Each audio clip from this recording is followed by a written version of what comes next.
This is a story of the legend that's known throughout the Marine Corps. Carlos Hathcock, the White Feather, the one who made a record that was not broken for 35 years.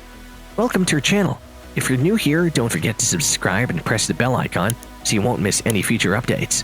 With that note, let's get started. Carlos Norman Hathcock II served as a sniper for the United States Marine Corps, or USMC, and recorded 93 verified kills during his career.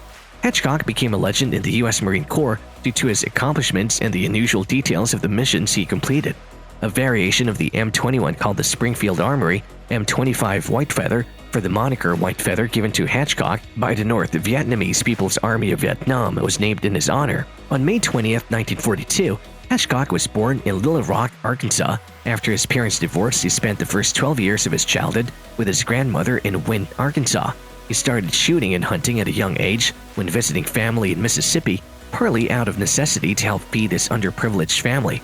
He would pretend to be a soldier and chase fictitious Japanese soldiers in the woods with the antique Moser that his father, Carlos Norman Hathcock, had brought back from World War II. At that young age, he used a .22 caliber J.C. Higgins single-shot rifle for hunting. Hathcock had always wanted to be a Marine, so on May 20, 1959, at the age of 17, he enlisted in the American Marine Corps. On November 10, 1962, the anniversary of the Marine Corps, Hathcock wed Josephine Bryan, aka Joe. They called the son Carlos Norman Hathcock III after Joe, who gave birth to him. Hathcock had won shooting competitions before being sent to South Vietnam, including contests at Camp Peary and the Wimbledon Cup. Hathcock began his service in the Vietnam War as a military policeman in 1966. However, after Captain Edward James Land insisted that there be snipers in every battalion, Hathcock changed his role to that of a sniper. Later, Land sought out Marines who had broken their own sharpshooting records. He identified Hathcock, who had won the Wimbledon Cup in 1965 at Camp Peary, the most prestigious award for long-range shooting. Hathcock had 93 verified kills at PAVN and Viet Cong members during the Vietnam War.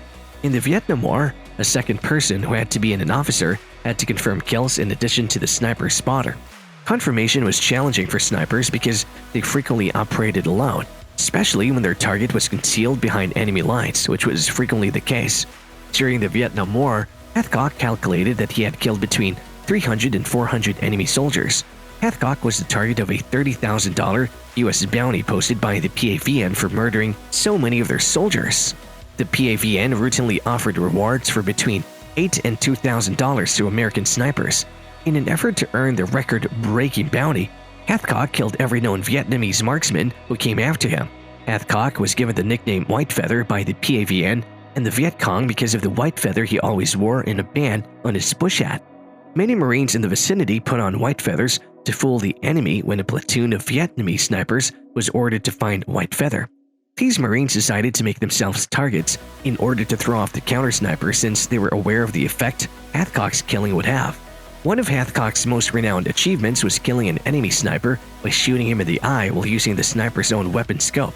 From a firebase on Hill 55, southwest of Da Nang, where Hathcock was operating, he and his spotter John Roland Burke were pursuing the enemy sniper. The unnamed Cobra shooter, who had already claimed the lives of several Marines, was said to have been sent deliberately to murder Hathcock. Hathcock shot through the scope and killed the sniper when he noticed a glimmer in the bushes. The dead sniper's rifle was taken by Hathcock with the intention of taking it home as a trophy, but when he gave it in and marked it, it was taken from the armory. In interviews, Hathcock claimed to have killed a female Viet Cong battalion leader known as the Apache Woman, who was known to torture American Marines held hostage near the Hill 55 firebase. But academics like Jerry Lemke have questioned the reality of Apache and disputed Hathcock's narrative. While serving in Vietnam, Hathcock just once took the white feather out of his bush hat. Days before the end of this first deployment, he crawled across a field covering 1,500 yards in order to shoot a PAVN general during a voluntary mission. Before he agreed to the mission, he wasn't made aware of its specifics. It took 4 days and 3 nights of non-stop inch-by-inch crawling to complete this task. Hathcock claimed that shortly after dusk, while lying in a meadow covered in grass and other vegetation, he almost got trampled. He once came dangerously close to being bitten by a bamboo viper, but he used good judgment to keep from moving and losing his position. Hathcock fired a single shot that hit the general in the chest and killed him as he left his stand. Hathcock returned to the United States in 1967 following this mission.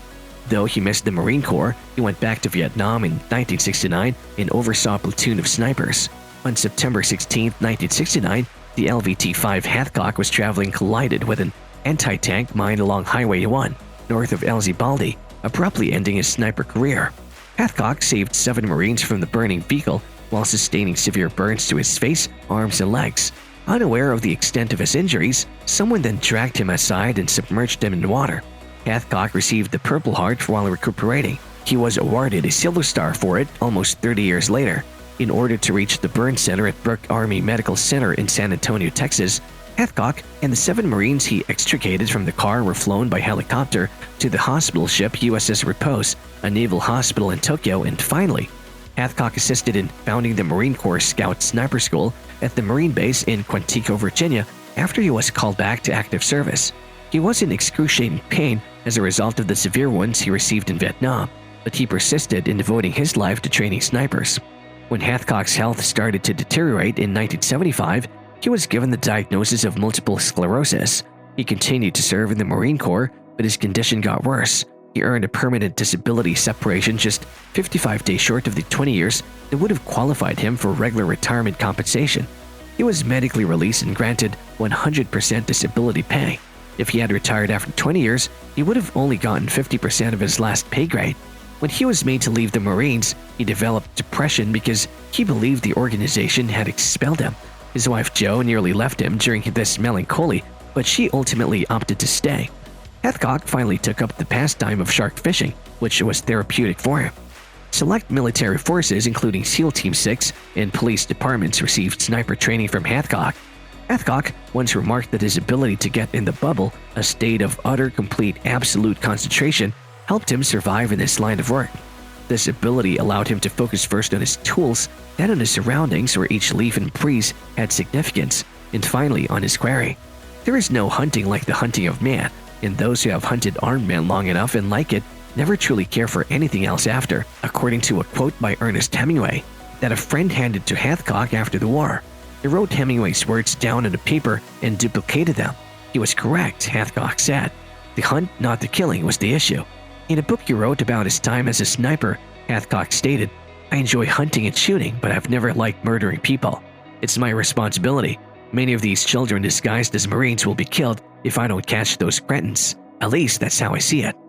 Carlos Hathcock III, Hathcock's son, later joined the U.S. Marine Corps after continuing his father's shooting career. He resigned from the Marine Corps as a Gunnery Sergeant and joined the Board of Governors of the Marine Corps Distinguished Shooters Association. At the age of 56, Hathcock died in Virginia Beach, Virginia on February 22, 1999 as a consequence of complications from multiple sclerosis. In Norfolk, Virginia's Woodlawn Memorial Gardens, he's laid to rest. Carlos Hathcock will always be a legend, the only person who was ever able to shoot someone through their scope. His tale will be told to upcoming generations and what kind of monster their ancestors were. What are your thoughts about Carlos Hathcock? Are you also inspired by his legendary story? Don't forget to tell us all about it down in the comments. Hope you liked this video. Subscribe to our channel to never miss out on similar videos. I'll see you at the next one. Until then, bye-bye.